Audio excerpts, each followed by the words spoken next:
ती फडणवीसची बायको काय म्हणू तिला मला कळत नाही. मी शिकली गेली पाहिजे. कसे कपडे घालते? लोकांना काय करायचं त्याची कपड्याशी? तिला पटतंय, तिला आवडतंय, ती घालते, तिचं स्वातंत्र्य तिला आहे.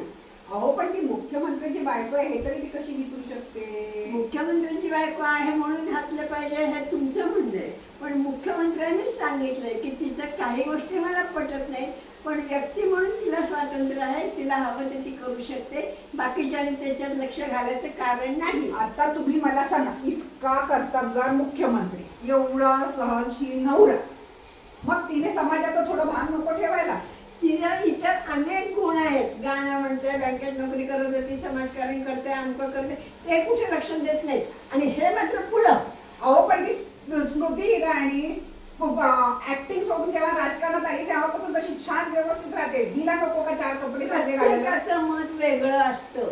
जे तिला जे वाटतं त्याप्रमाणे तिला वागायचा अधिकार आहे. आणि त्याही पेक्षा समाजाने त्याच्यामध्ये तोंड घालणे एवढं काय ती चुकीचं वागत नाही. अहो अंगभर कपडे घातले पण केवढे टाईट, काय अर्थ आहे का त्याला? तुम्ही फक्त तेवढंच बघताय, बाकी काय बघत नाही. त्याचं काय? हे खरं आहे, तिचं समाजकार्य आहे, ती हुशार आहे, दिसायला सुंदर आहे, पण थोडंसं तिने देवाभाऊचा विचार नको का करायला? हे तुमचं माझं म्हणून ठीक आहे, पण समाज म्हणून तिला हवं तिचा स्वातंत्र्य तिला मिळालं पाहिजे.